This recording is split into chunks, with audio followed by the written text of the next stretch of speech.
Good evening, fans from around the world. My name is Afolabi's Formula One Fanatics once again. And to preview the Montreal Grand Prix comes up this weekend, I'm here with Bjorn. Bjorn, welcome. We're here to discuss the next Grand Prix, which is actually holding in Canada. So basically, in a nutshell, what are your early thoughts for Montreal? Did we expect this weekend following the not so surprising outcome of Monaco, especially after Charles Leclerc qualified. Uh,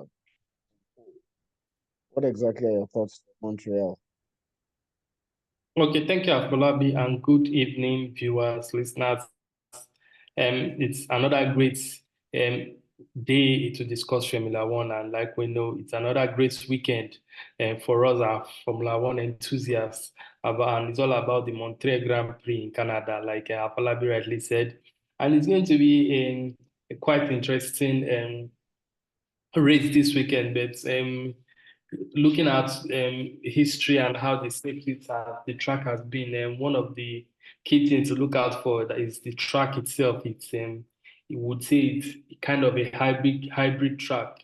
It's more of a traditional circuit and also a street circuit. That means the layout makes it a traditional in the sense that overtaking is quite possible, and the track is a bit quite a bit wider than what we saw in Monaco, and there's also plenty of opportunities to overtake. And why we also see it's a bit like a street circuit is also in terms of the walls are kind of close to each other. That kind of makes it narrow a bit also in the exit of certain turns. So it's one of the most perfect track, some people would say, when it comes to slow speed corners and a couple of straights for the overtake. So there's a lot of things to factor into the Montreal Grand Prix. I think tire advantage will come into play, and strategy will also come into play in the race. Um, I think there's also a couple of things the for FIA will be doing. I think they're also going to be resurfacing the track to reduce the cover of bumps ahead of the race. So I think that is what we can see for now. Many are also, and the track generally has always been a two-stop strategy, but many teams will be tempted to adopt a one-stop strategy. But let's see what would happen during the race. Maybe there might be accidents or safety car that can make people do two-stop strategies. But I know teams that have been working on improving their tire management, like McLaren and Ferrari, would be looking at doing a one-stop. Uh, but I think looking at that, it's going to be difficult to do a one-stop historically from what we've seen in Montreal. And most likely, most teams will also do two-stop just to provide some positives for that. Yeah, like you rightly mentioned, I think I also read that the Gals Villeneuve circuit was recently resurfaced and some Yeah. of the curbs were replaced. How might this impact tire wear strategy and even racing this weekend? It's definitely going to play its part. I see, looking at the track also, we see it's a low downforce wings would be used by most teams in the race, knowing that because of the straight line speed, which will also help overtaking. There might be, yeah, we have seen a lot of similarities between the Montreal circuit and what we saw in Miami, and um, we could see that some of these can play a lot of advantage going into the race. Looking at the possibility of overtaking into turn one is very, very possible. And we know what happened in turn three and turn four during a race, a previous race between Vettel and Hamilton, where Vettel ran off the racetrack in I think it was in 2022, and then he was given a 5 second penalty that which led to him losing the race and Hamilton winning the race. And when we saw that gesture of him removing the podium from the P1 that was in front of Hamilton's car to put it in front of the Ferrari's car.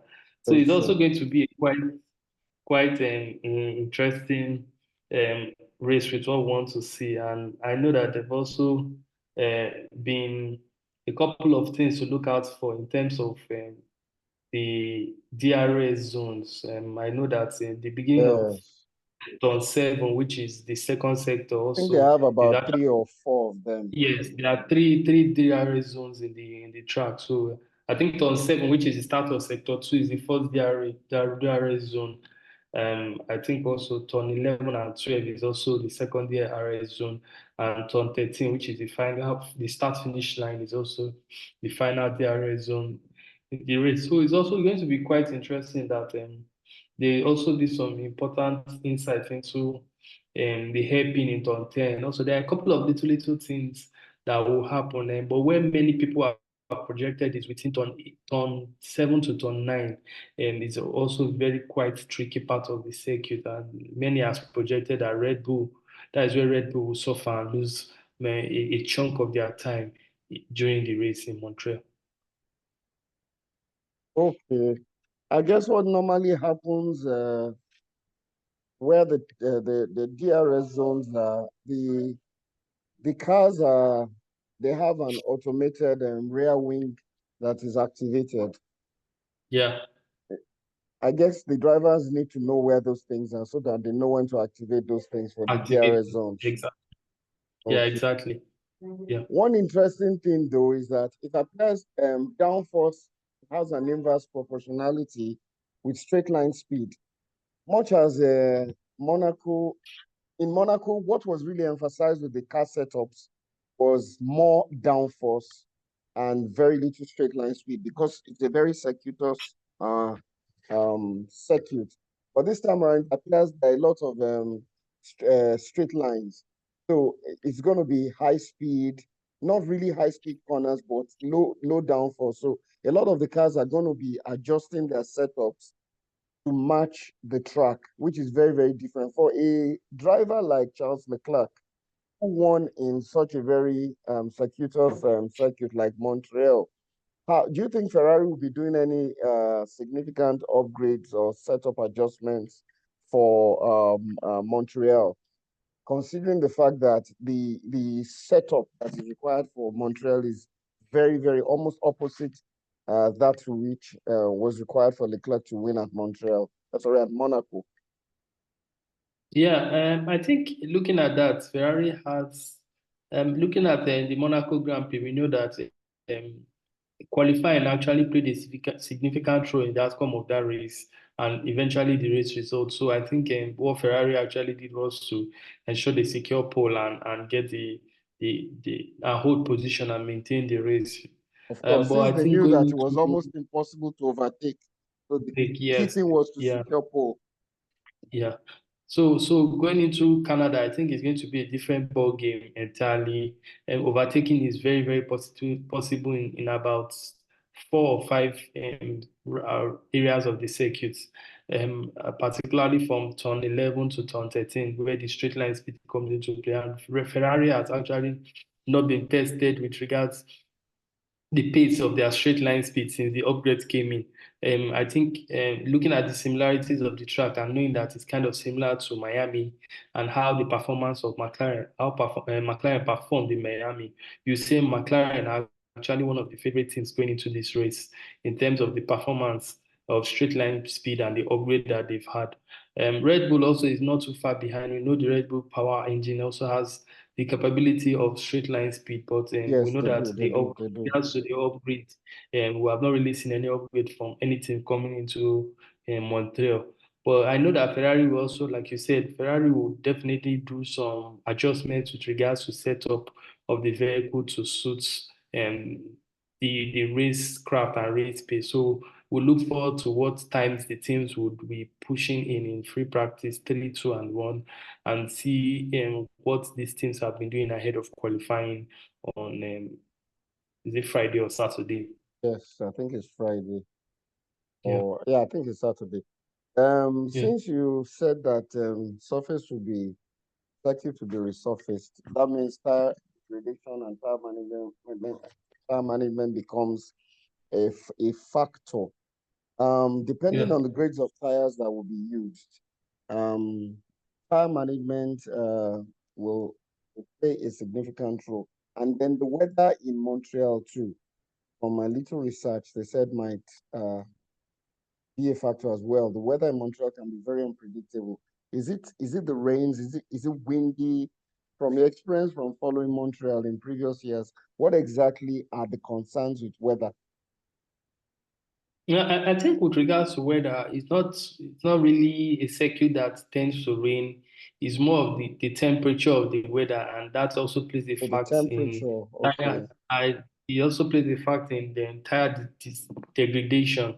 So that also plays in part, and that's why I said most times most teams tend to do a two-stop strategy because of the temperature tend to wear out the tire quickly, and once for teams that are considering doing one stint pitting just once in the race, it might be quite difficult because you cannot predict the temperature in Montreal and you cannot say that your tire would last throughout the race, the lap times on a one stint. So it's also going to be quite difficult. We know some teams have actually done upgrades to try and help with tire management, but some of the projections is that those technologies or upgrades may not really be very impactful due to the weather in Montreal.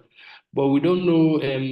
We can't say no to rain. Definitely, anything can happen with regards to weather. But I know in past races in Montreal, it's hardly rain, but it's mostly a very heated track also. Oh, the temperature. Ferrari and McLaren seem to have closed the gap to Red Bull.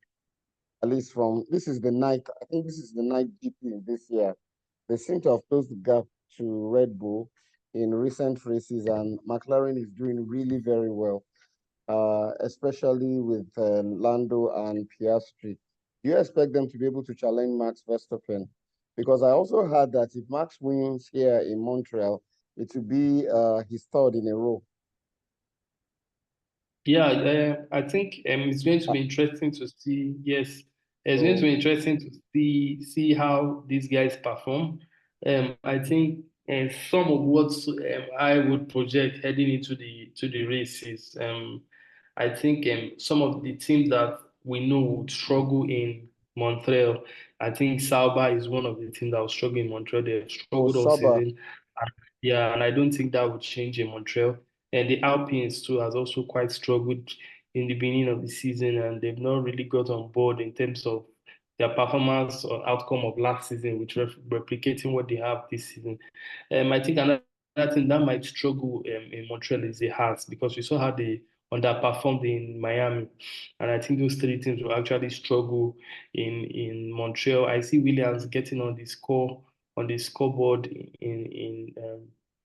in Montreal, and some of the projections are looking good for Williams with some of the upgrades that they made in Monaco and seeing how they performed. I think, like you said, for the top dogs, I think definitely it's going to be the main three teams that would be on the podium. It's going to be a McLaren, Red Bull, and Ferrari. We are very, very sure that those three teams will be P1, P2, podium. P3, but Yes. in which order that we That we're not cannot say. quite But sure. some We of cannot say. Yeah. the positive things that we would say in terms of history and drivers' performance in the track, I think I would just slightly give some of my projections, but this might change when I see the times produced from free practice. I think I'll give Lando P1, I'll give Max P2, and Leclerc P3 of Ferrari. So I'm going to split it McLaren, Red Bull, and Ferrari P3. I think Sainz can or Checo can be Checo. I give Checo P5. I think signing that new contract will be a morale boost, and he wants to prove to Formula One fans that he's really worth the new contract. I think Checo will be P4 and then Piastri or Sainz will be P5 and P6 respectively. So those are some of the what I assume would happen in the race. But let's see what would happen during free practice and see maybe if some of this analysis that we've done is actually pointing at the right directions Because and I quite projections. agree with you. Sergio Perez contract extension, especially when people are questioning the rationale behind the extension. You know, his performances of recent has not really merited such a gesture. People are saying it's because he stood up for Christian Horner during the challenging times he had with the issue with the lady, and also insinuating that they probably want to make Max Verstappen happy by not upsetting the apple cart. So Now he has to tell and show people that, hey, it's not just that, it's because he's a good driver. Because this year, I think he's come second twice or thrice, and then maybe third. He has not really done particularly well to merit a contract extension. So, like you rightly mentioned, the signing of a new contract might give him a bounce in that Montreal Grand Prix. Another thing I would like to find out from you is the Mercedes drivers, Russell and Lewis Hamilton. Yeah. I think Mercedes are one team that we would say they are in their own lane. They have no competition. They are just racing themselves on the circuit. Looking at the Constructors' Championship, they are on their own. I think we can boldly say that Red Bull, McLaren, and Ferrari are way above them and way ahead of them in terms of pace and development, in terms of performance. So we know those top three teams are where they are, and the next team behind those top three teams are the Mercedes. I think we expect the same for what we've seen all season from Mercedes. And I think George Russell would definitely, since he had the upgraded car, I'm not quite sure if Lewis's car has been upgraded. But if Lewis' car has not been upgraded, I think George Russell will out qualify him during qualifying. I think also Mercedes will struggle. They will be way behind the pace in terms of 3 tenths or 5 tenths behind these other teams in terms of times on the track. Okay. But If we for go to Mercedes, the I think it's just about development in the factories and see what they can do ahead of next season. okay. If we go to the mid block, let's say from five to like eight, and we look at Yeah. Alpine, Aston, Haas, and Alfa Romeo, which of them do you think will perform the best of all of them?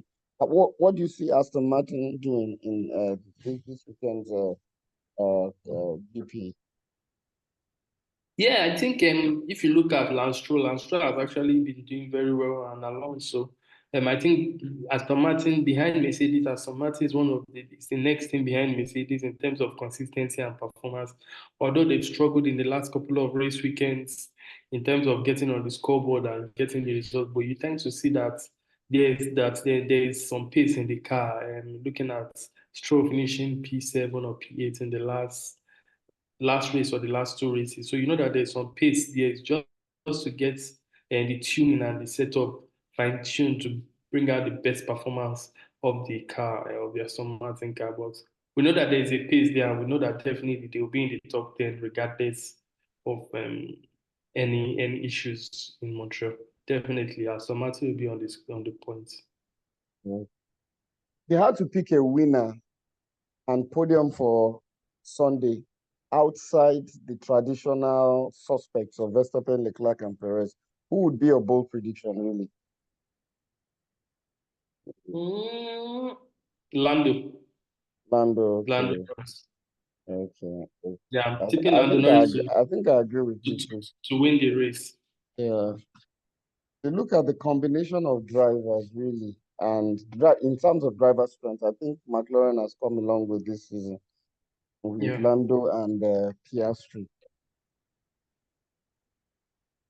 Then, well, one more thing I would like to find out from you. This Esteban Ocon and Yeah. Alpine, it appears they said they were going to part ways. I think Esteban wants to leave Yeah. at the end of the season, I guess. Yeah. What do you think the issue is with this guy, and where do you think he's going? Yeah, I think for Ocon, it's many Formula One enthusiasts had projected this coming, and many have been saying that his departure is imminent due to certain thing he does in Formula One. For instance, during races, you see him racing very hard and aggressively against his own Alpine teammates, and it's quite surprising. I think there was this race. I can't recall the race before. I think before Monaco was in Miami, or which circuit that him and his teammates ran into. He ran into his teammates, and both of them were disqualified out Oh, of the oh, race that and thing didn't cost go. his That particular performance didn't go down well with his team. Yes, so it's not new. It's not something that he's doing for the first time. He consistently keeps Does it? doing Oh, Formula One, and costing his team money in terms of replacing parts and fixing up these cars that get into serious crashes can cost up to £5 million a month. wow. And So then losing points as well. also costing, yeah, you're losing points and you're costing the team more money that they do not have to now get a brand new car or brand new parts to rebuild the car itself. So it's some of the things that I think Alpine has sat down to look internally and looking at certain drivers that are also available on the track that are looking to sign new contracts. Many would say yes, and that there are options to replace him. And looking at Carlos Sainz signing a new deal with the Formula One team, many people are thinking it's the Williams or the Haas, but me, I'm suspecting it's the Alpine team. Surprisingly, many people are not thinking in that direction, but I'm thinking it's the Alpine team. But let's see who signs eventually when it's unveiled, revealed who he signed for. But I think for Ocon, I think it's one of those things that happened. Like, there was this driver that also, Nico Hulkenberg also used to do that when he was racing with Lotus at one point. He always used to crash into his team and he left F1 for almost 2 seasons before he gradually ventured back into Haas. So I think and wish him all the best in his future.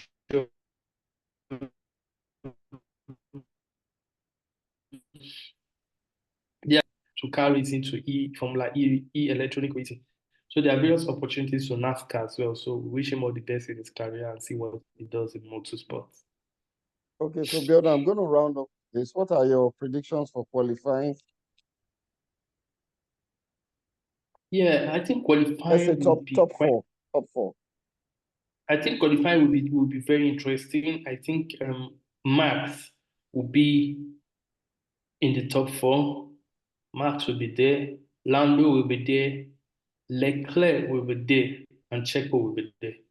In check as well. I think I agree with you. No particular order. Max, Yeah, no Checo, problem. Lance, and Leclerc. Lando, Leclerc, yeah. Okay, so your final words, Biona, as we round up, is raining cats and dogs in Lagos. I need to run. Oh, oh wow, rainy Lagos. Now, Abuja, no rain here, but it was raining earlier in the day. But I think Okay. final thought, I think it's going to be an interesting race. It's going to be an interesting race. We hope to see some great overtakes, and we hope to see some exciting overtakes that will get us up our feet and scream while watching the race. I think I just want to encourage our viewers to also like, share, and subscribe our videos. And we know that you're watching, but like, share, subscribe, so we know that you are with us every race weekend as we do this more and more often on Formula One Fanatics. Okay, Biodun, thank you very much for your time. And from here, it's Afolabi on Formula One Fanatics. See you guys later.